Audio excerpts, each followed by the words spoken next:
Debate का सफर लगातार जारी है और ये कारवां पहुंचा है महाराष्ट्र के मुंबई। इस वक्त हम मौजूद हैं आईआईटी बॉम्बे कैंपस में। तो आइए न्यू इंडिया डिबेट की शुरुआत करते हैं आईआईटीएंस के साथ और जानते हैं कि रोबोटिक्स के इस्तेमाल पर यहाँ के स्टूडेंट्स क्या सोच रखते हैं। आइए मेरे साथ। बहुत बहुत स्वागत न्यू इंडिया डिबेट में। और रोबोटिक्स पर चर्चा की हम शुरुआत करें, उसमें मेरा पहला सवाल, भारत में रोबोटिक तकनीक पर कितना काम हुआ है? रोबोटिक्स में भारत में एक्चुअली काम बहुत तेज़ी से आगे बढ़ रहा है। हम अगर कंपैरिजन करें अमेरिका, यूएसए, जापान और साउथ कोरिया से, तो हम पीछे हैं, लेकिन हम बहुत तेज़ी से आगे बढ़ रहे हैं और मुझे लग रहा है कि अगले 5 से 6 साल या 10 साल में हम उनको पकड़ लेंगे और उनसे आगे भी निकल जाएंगे। और आईआईटी का इसमें बहुत ज़्यादा योगदान है, आईआईटी और आईएससी बेंगलोर का। बहुत सारे स्टार्टअप्स भी है जैसे इन्वेंटो रोबोटिक्स और पेपरमिंट रोबोट्स, वो सब जो डिफरेंट एस्पेक्ट्स से, जैसे क्लीनिंग रोबोट्स पे और बेसिकली ह्यूमनॉइड रोबोट्स, वो सब पे काम करते हैं। सो रिसर्च के अलावा ये सब स्टार्टअप्स भी हैं। भारत जैसे देश में कि रिसर्च और इनोवेशन पर जितना ज़्यादा जोर दिए जाने की उम्मीद है, कंपैरेटिवली हम उतना नहीं दे पाते हैं। आपको लगता है कि ये ऐसे सेक्टर्स हैं जिन पर और ज़्यादा रिसर्च होनी चाहिए ताकि हम और ज़्यादा बेहतर कर पाएँ इनके इस्तेमाल में? एक चीज़ होती है यूज़ करना और एक चीज़ होती है रिसर्च करना। और जब रिसर्च की बात आती है तो सबसे बेस्ट अप्रोच ये होता है कि स्टूडेंट्स जो भी रिसर्च में इन्वॉल्व होने वाले हैं, अर्ली एजेस में उनको इस टॉपिक से इंट्रोड्यूस कराया जाए, उनको इसमें फेमिलियर कराया जाए। और बेस्ट इसके लिए टारगेट ऑडियंस है स्कूल्स जो 11-12 के स्टूडेंट्स हैं, प्लस जो इंजीनियरिंग स्टूडेंट्स हैं जो आने वाले टाइम में ग्रेजुएट होके निकलेंगे और अपना कंट्रीब्यूशन देंगे। ये बहुत अच्छा पॉइंट यहाँ पर इन्होंने बताया। और हम ये देख रहे हैं कि रोबोटिक्स को बूस्टअप करने के लिए, आर्टिफिशियल इंटेलिजेंस को बूस्टअप करने के लिए भारत सरकार और जो शिक्षा मंत्रालय है वो भी समय समय पर कॉम्पिटिशन्स कराता है। आईआईटी के साथ ही एक वेंचर है हमारे देश के शिक्षा मंत्रालय का। आपको लगता है कि इस तरीके के हेल्दी कॉम्पिटिशन्स जो यंग माइंडसेट हैं उनमें और ज़्यादा सोचने की क्षमता को बढ़ाते हैं, उनको और ज़्यादा क्रिएटिव बनाते हैं? सपोज़ हम ये जो आपने जैसे बात की टेक्नोलॉजी के बारे में या AI/ML के बारे में, या जो हम लैंग्वेजेस जो सीखते हैं उसको अगर हम अर्ली स्टेजेस में अगर हम इंक्यूबेट कर लें स्टूडेंट्स के अंदर, जो स्कूल स्टूडेंट्स हैं उनके 8-9 ग्रेड जब भी वो करते हैं उसी टाइम पे अगर हम उनको सिखा दें ये चीज़ें, तो वो उनका जो देखने का नज़रिया होगा वो हमसे काफ़ी अलग होगा। बिल्कुल। एंड जब आगे जाके ग्रेजुएशन करेंगे या फिर जब वो अपने प्रोजेक्ट्स करेंगे तो वो आई थिंक वो सच में एक नया मोड आ सकता है, क्योंकि उन्होंने पहले से ही काफ़ी ज़्यादा उस पर ट्रेनिंग, उनके दिमाग की अपने आप ट्रेनिंग हो चुकी है। यंत्रा भी स्टूडेंट को बेसिक लेवल से रोबोटिक्स सिखा के उनको ट्रेन करती है। जो अभी ये स्टूडेंट जो सीख पाए हैं, अभी 6-7 साल से ये आईआईटी यहाँ पे सिखा रही है, लोगों को कुछ इन्वेस्ट नहीं करता, आईआईटी उनको पूरा रोबोटिक्स किट वगैरह सब देती है और उनको एंटरप्रेन्योरशिप भी सिखा देती है। तो इसी का नतीजा है कि ई यंत्रा से जो भी कंपटीशन के विनर्स रहे, तो 5-6 विनर्स ने खुद का स्टार्टअप भी लगाया, चालू किया है, जिसमें वो ड्रोन्स बनाते हैं जो कि कोल माइनिंग को हेल्प करता है। इसी तरीके से अभी रोबोटिक्स आगे जाके बहुत अपना इंडिया को भी चेंज करेगा। इट्स अ हेल्दी कंपटीशन है और उसमें लोग लर्न बाय डूइंग से और ज़्यादा सीख पाते हैं। तो वैसे टाइप के एजुकेशन सिस्टम थोड़ा और ये करना चाहिए, इनकरेज करना चाहिए। रोबोटिक्स एक यूनिक डिपार्टमेंट या यूनिक सब्जेक्ट कैसे है, हम बीटेक जब शुरू करते हैं मैकेनिकल, इलेक्ट्रॉनिक्स, कंप्यूटर साइंस, इन सब का बात चलता है, लेकिन रोबोटिक्स एक ऐसा फील्ड है जहाँ पे सारे डिपार्टमेंट्स की हेल्प चाहिए होता है, इंटरडिसिप्लिनरी डिपार्टमेंट है ना, तो इसके लिए बहुत ही अलग टाइप का सोच चाहिए और अलग टाइप का लर्निंग चाहिए, बहुत सारा इंटरेक्शन करना पड़ता है अलग डिपार्टमेंट्स के साथ। तो ये इवन आइडियोलॉजी चेंज होना चाहिए और सिस्टम में भी थोड़ा चेंज करना पड़ेगा। जब आप मशीन टेक्नोलॉजी का इस्तेमाल करते हैं तो फिर ये बातें होने लगती है कि क्या रोबोटिक्स है वो मेन पावर को रिप्लेस कर देगा? आप लोग ऐसा मानते हैं? बेसिकली जो भी रिसर्च होता है उससे ऑटोमेशन जो मेजर होता है वो actually it's to help people do their thing that is repetitive चीज़ों को रोकने के लिए ऑटोमेशन किया जाता है। वो गलत फहमी फैल चुकी है कि लाइक रोबोटिक्स से जॉब जाएंगे, ऐसा है। हमारे हिसाब से लगता है कि रोबोटिक्स से जो भी है इम्प्रूवमेंट होगा और डेवलपमेंट। ठीक है, आप में से और कितने लोग ऐसा मानते हैं और वो क्यों मानते हैं कि रोबोटिक्स के इस्तेमाल से या उसको बढ़ावा देने से रोज़गार कम नहीं होगा बल्कि जॉब अपॉर्चुनिटीज़ बढ़ेंगी? तो मैं एक एग्जांपल से शुरू करना चाहूँगा। आज से 30-40 साल पहले जब इंडिया में कंप्यूटर आया तो काफ़ी सारे लोगों में आक्रोश था कि ये हमारी जॉब खा जाएगा। बट आज की डेट में अगर आप देखें तो एक बहुत बड़ा वर्किंग सेक्टर कंप्यूटर पे ही डिबेस होता है, चाहे फाइनेंस हो, चाहे बैंकिंग सेक्टर हो, कोई भी सेक्टर हो। तो इसने जॉब्स कंज्यूम नहीं किए, जॉब्स क्रिएट की है। फ़र्क क्या आता है कि टाइप ऑफ स्किल्स चेंज हो जाते हैं। पहले आपको कैलकुलेटर पे काम करना है, आपके मेंटल स्किल्स ज़्यादा, मेंटल कैलकुलेशंस ज़्यादा इंपॉर्टेंट थी। अब वही चीज़ ट्रांसफ़र हो गई है handling the computer. Same thing robotics के केस में भी है। जो चीज़ें हम ऑटोमेट करते जाएंगे धीरे धीरे, उन सिस्टम्स को क्रिएट करना, मेंटेन करना, रेट्रोफिट करना, ये सब करने के लिए नए तरह की जॉब्स की डिमांड बढ़ेगी। अगर रोबोटिक्स और ऑटोमेशन आता है तो एक पार्ट में ऑफ कोर्स जॉब खत्म होंगे, लेकिन दूसरे पार्ट में जॉब बढ़ेगा भी। ओके। तो ये बैलेंस हो जाएगा। इसको ऐसे समझते हैं कि जब आज से पहले जब कार मैन्युफैक्चरिंग होता था या कोई भी ऑटोमोबाइल पार्ट्स बनते थे तो ह्यूमन खुद से करते थे, हाथों से करते थे, तो वो प्रॉपर फाइन ट्यूनिंग नहीं होता था, 100% परफेक्ट नहीं होता था, थोड़ा डिफरेंसेस रहते थे।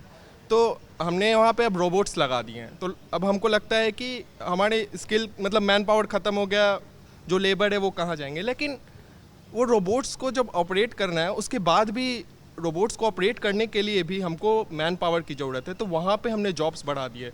मशीन लर्निंग रोबोट्स को बनाने के लिए भी जो मैन पावर ज़रूरत है, उनको ट्रेन करने के लिए भी हमको मशीन लर्निंग पढ़ना है, उनको आगे ले जाने के लिए भी आर्टिफिशियल इंटेलिजेंस का जो नॉलेज है वो ज़रूरत है। तो वहाँ पे मतलब हमारा जॉब्स बढ़ गया। रोबोटिक्स और ये सब अपनी फील्ड में आ रहा है तो जॉब नहीं जाएंगी, बट यस अपने को उस चीज़ को हैंडल करने के लिए लाइक अगर रोबोटिक्स फील्ड में आ रहा है, जब उससे ये सब चीज़ें बढ़ रही हैं तो रोबोट कोई तो बनाएगा, राइट?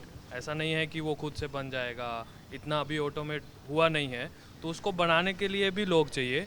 बट हाँ, स्किल ज़रूर चेंज हो जाएगा, क्योंकि अभी उसको बनाने के लिए जो स्किल लगती है वैसा टाइप मैन पावर अपने को क्रिएट करना पड़ेगा। उसके लिए जो सिस्टम है स्कूल लेवल पे या कॉलेज लेवल पे, उसको चेंज करना पड़ेगा। एक सवाल यहाँ पर ये भी उठता है कि भाई इंसान मशीन को बनाता है, लेकिन क्या माना जाए कि आने वाले समय में रोबोटिक्स इंसानों को कंट्रोल करने लगेगी?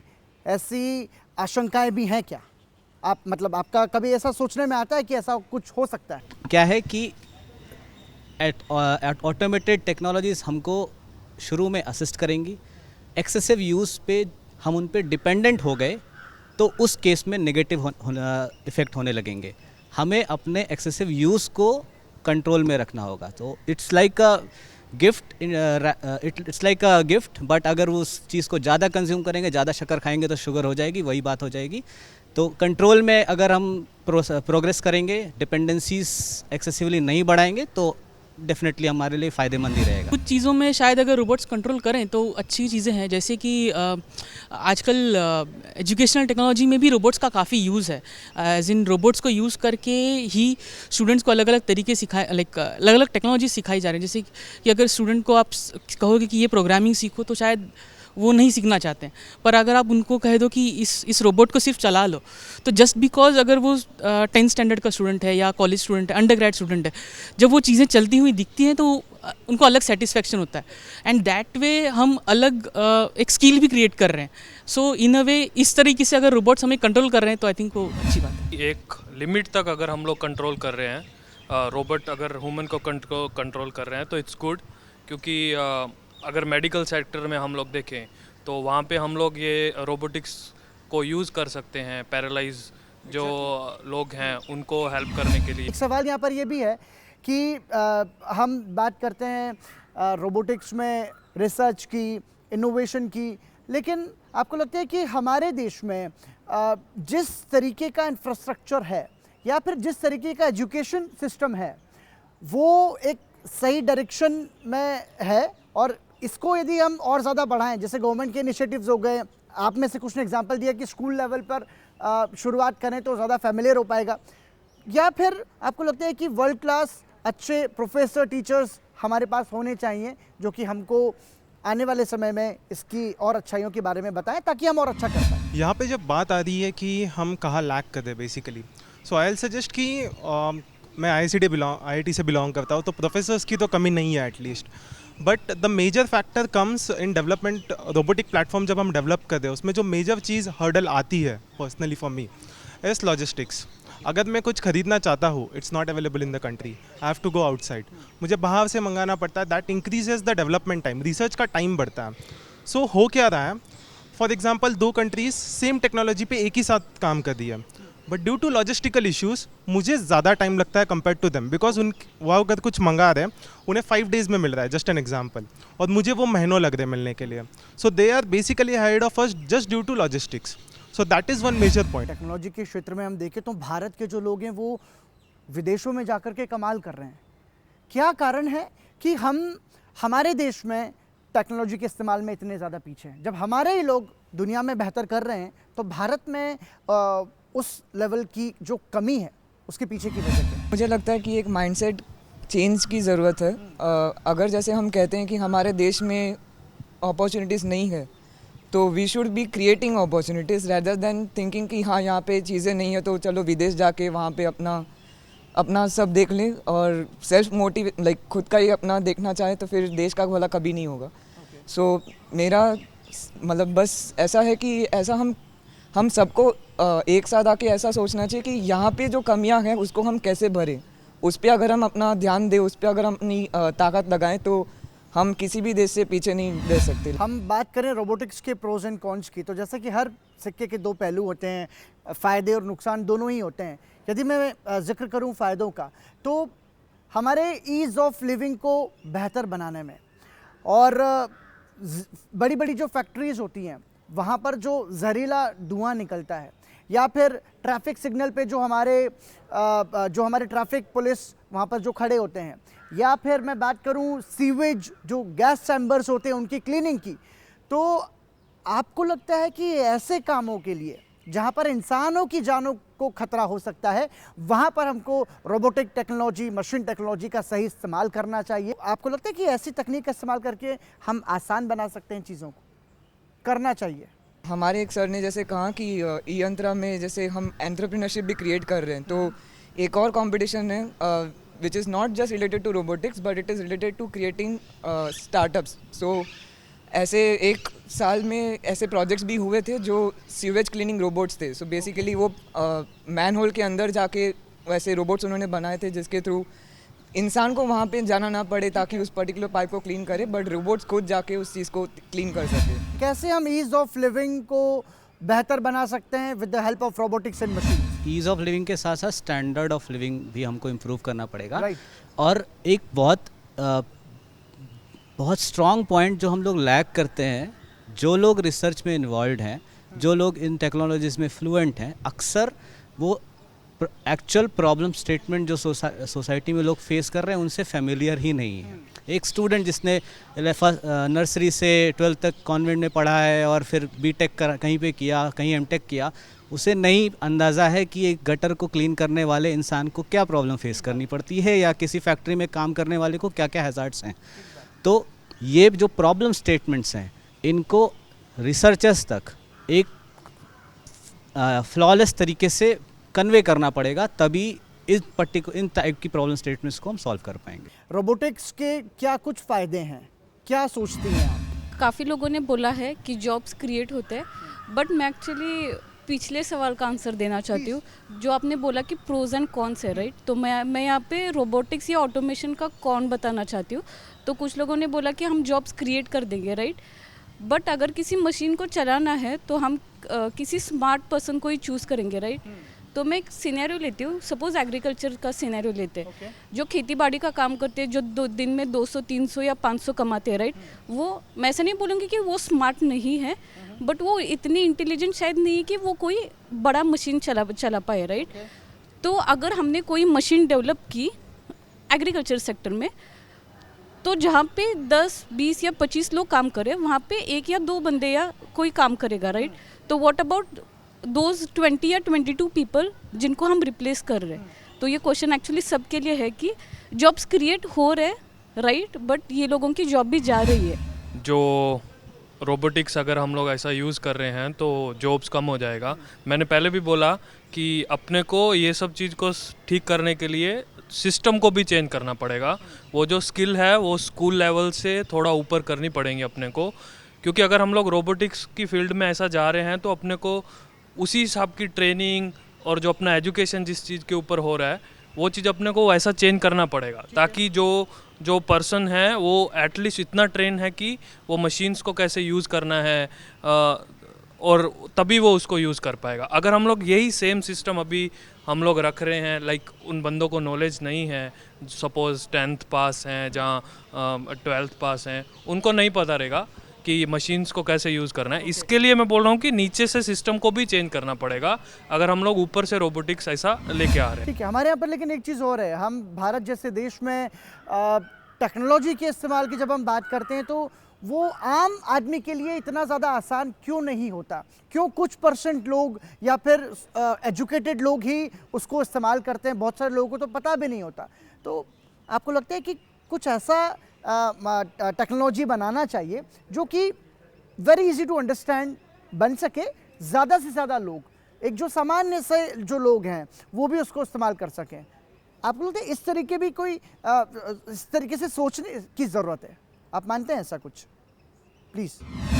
आज से 10 साल पहले हमको जब किसी को पैसे भेजने थे या हमको अपना स्कूल का ट्यूशन फ़ी पे करना है, कुछ भी करना है, तो हमको बैंकों में खड़े होके लाइन लग के चालान कटाना पड़ता था और ये बहुत ही पेनफुल प्रोसेस था।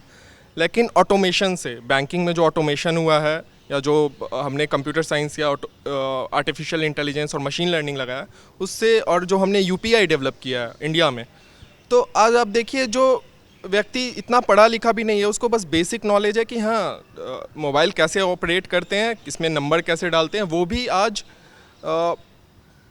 डिजिटली पेमेंट कर रहा है। और मैं एक चीज़ बता दूं कि हम UPI और ये डिजिटल पेमेंट में हम USA से भी आगे हैं। वर्ल्ड में हम आज, मुझे लगता है कि हम बहुत आगे निकल चुके हैं। US को या इवन बहुत ज़्यादा एडवांस्ड कंट्री को भी हमको पकड़ने में उनको कम से कम 5 साल लग जाएंगे।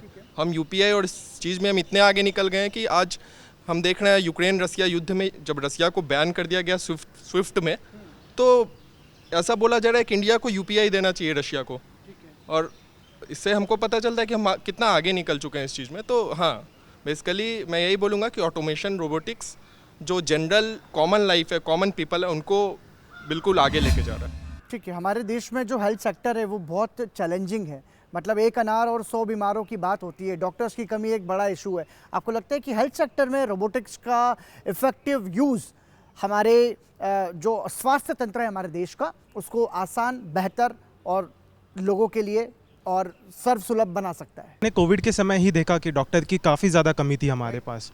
अगर हमारे पास कुछ ऐसे रोबोट्स हैं जो डॉक्टर को असिस्ट कर पा रहे हैं, जो कि अभी मार्केट में भी है, it's already getting used in hospitals. But उसके अलावा मैं एक सिनेरियो बताना चाहूँगा, सर्जिकल रोबोट्स। नॉर्मली जब एक सर्जरी होती है तो एक मेन डॉक्टर के साथ देयर नीड टू बी 3-4 और लोग होते हैं जस्ट टू असिस्ट हिम। उसको कौन सी नाइफ चाहिए, कौन सी सीजर चाहिए, उसके लिए। बट आज के डेट में एक सर्जिकल रोबोट, मोस्टली डॉक्टर की ज़रूरत होती है, but a train technician can also, a doctor, one single doctor can sit in front of a computer and he can just, with the help of a joystick, there will be a patient and he can perform all the necessary action. So इससे हम क्या कर रहे हैं, number of doctors तो same है, but उसी समय पर नंबर ऑफ सर्जरीज जो हम परफॉर्म कर सकते हैं वो एक्सपोनेंशियली बढ़ जाएंगे। सो इसी से हम रोबोटिक्स अगर मेडिकल में यूज़ करें तो काफ़ी अच्छा स्कोप है। कुछ कहना चाह रही थी? रोबोटिक्स प्रिकॉशन करने में हमें मदद करता है। हम सब ने डिजिटल वॉच पहन रखी है रोबोटिक्स, तो हमें नोटिफिकेशन आता है पानी पी लो, तो ऑब्वियसली हेल्थ सेक्टर के मतलब डॉक्टर की ज़रूरत ना पड़े, ये भी चीज़ रोबोटिक्स इंश्योर करता है। तो रोबोटिक्स का फ़ायदा तो है। बहुत अच्छी बात की। हेल्थ सेक्टर में रोबोट्स डॉक्टर्स के असिस्ट कर रहे हैं। मैं कहना चाहूँगा कि असिस्ट तो कर ही रहा है, लेकिन उसके साथ साथ हम लोग की जो सर्जरी कर रहे हैं उसकी एफिशिएंसी भी बढ़ा रहे हैं, क्योंकि बहुत जगह पे जैसे ह्यूमन बॉडी की लिमिटेशंस होती है कि हम लोग शायद कुछ ना कर पाए, वहाँ पे रोबोट्स शायद कोई छोटी जगह पे जाके भी ऑपरेट कर सकते हैं। तो वो भी एक सर्जिकल रोबोट्स का बहुत अच्छा पॉइंट है। और एक चीज़ है कि अगर लेट से कोई इमरजेंसी सर्जरी करनी हो और वो डॉक्टर शायद वो हॉस्पिटल में अवेलेबल नहीं है, शायद वो कोई और जगह पे है, तो सर्जिकल रोबोट से शायद कोई डॉक्टर रिमोटली भी सर्जरी कर सकता है। तो मुझे लगता है ये भी बहुत बड़ा फ़ायदा है। Okay okay please. पहले ऐसे होता था कि जैसे हमें कुछ ऑपरेट करना हो तो अब बंदे को 5-6 टाँके लग जाते, ज़्यादा फाड़ना पड़ता था। अभी इतनी एडवांस टेक्नोलॉजी आ गई है, इस लेज़र ऑपरेशन होता है, एक हल्की सी बूंद होती है, नो स्टिचिंग नथिंग, आपका ऑपरेशन हो गया। किसी की चीज़ का भी हो तो लेज़र से ऑपरेशन हो जाता है जल्दी इजीली। ठीक है, ये भी एक नई टेक्नोलॉजी पॉजिटिव इसका Positive एग्जांपल है। है। ठीक है, सर्जरी का बात तो बहुत सही है, लेकिन मैं एकदम डेली लाइफ के लिए जो चीज़ होता है, जैसे कि टेली कॉन्फ्रेंसिंग रोबोटिक्स का एक छोटा पार्ट है जी। तो आप सिंपल सा चीज़ है, आपको सर्दी जुकाम है, आप उसके लिए 5-10 किलोमीटर ट्रैवल करके एक डॉक्टर के पास जा रहे हो, उससे अच्छा आप टेली कॉन्फ्रेंसिंग से कर पाओ तो आपका मेहनत भी बच जाता है और लाइक बहुत डॉक्टर का एक्सेस जगह जगह लाइक रूरल एरिया में भी बढ़ जाता है और अर्बन एरिया में भी बढ़ जाता है, ये भी बहुत इम्पोर्टेंट। प्रोज एंड कॉन्स की बात हमने की, ठीक है, फ़ायदे हैं, कुछ नुकसान भी हैं, लेकिन चूंकि मशीन है, इंसानों से गलती हो सकती है, हो सकता है मशीनों से भी गलती हो, कोई भी 100% तो एक्यूरेट हो ही नहीं सकता। लेकिन आप ये सोचिए कि यदि किसी ने पर्पसली गलत इरादे से रोबोटिक्स जैसी मशीन में कुछ इंटरवेंशन करके, चेंजेस करके, बैंक रॉबरी, क्राइम, किसी का मर्डर, इस तरीके की चीज़ों में यदि उसको इस्तेमाल करने की कोशिश की, तो आपको लगता है कि इन सारी बातों को भी ध्यान में रखा जाना चाहिए भविष्य के हिसाब से सोचते हुए?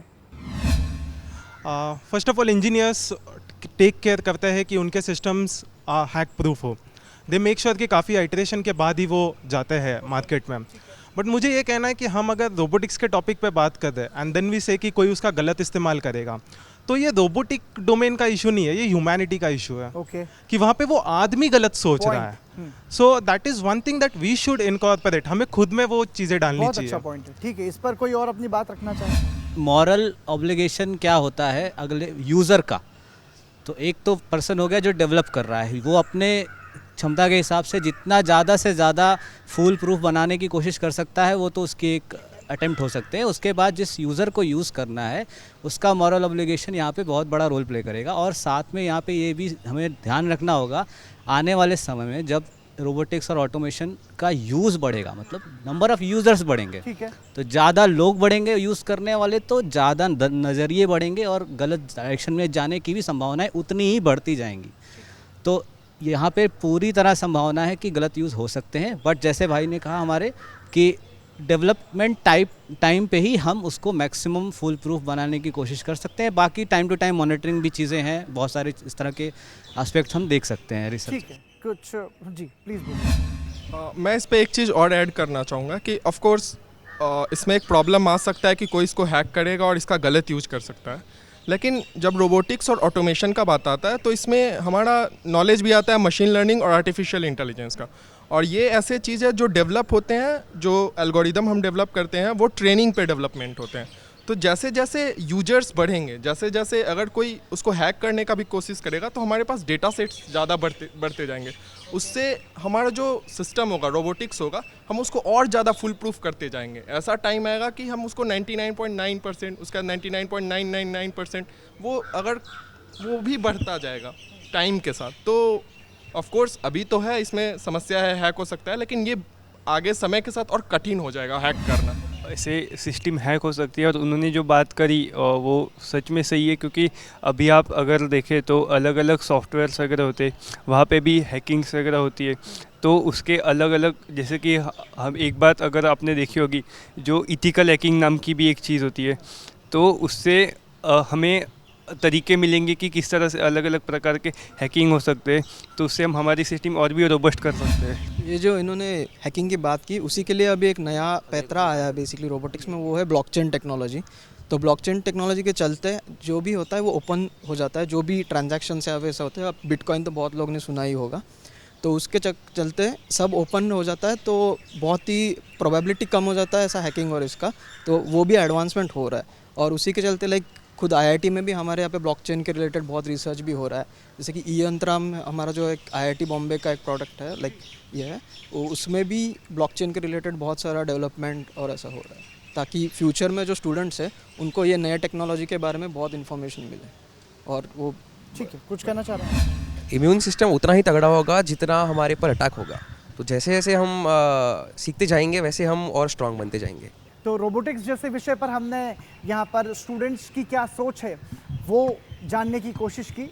इसमें कोई दो राय नहीं है कि रोबोटिक्स के इस्तेमाल से हमारा जीवन आसान बनेगा, हमारा जो ईज़ ऑफ वर्किंग है, हमारा जो स्टैंडर्ड ऑफ लिविंग है वो बेहतर बनेगा। लेकिन हमें इस बात को भी ध्यान में रखना होगा कि तकनीक के विकास की इमारतों पर चढ़ते हुए हमने रोबोटिक्स और क्लोन तक बना दिए, लेकिन विज्ञान का ये वरदान हमारे लिए खतरनाक साबित ना हो, इसकी भी चिंता हम सभी को करनी होगी। और इनके विचारों को सुनने के बाद हम ये कह सकते हैं कि जो हमारे देश का युवा है वो तकनीक के इस्तेमाल में और जीवन को बेहतर बनाने में बेहतर अपनी भूमिका ज़रूर निभाएगा। इसी के साथ न्यू इंडिया डिबेट की इस चर्चा को यहीं विराम देते हैं। नमस्कार।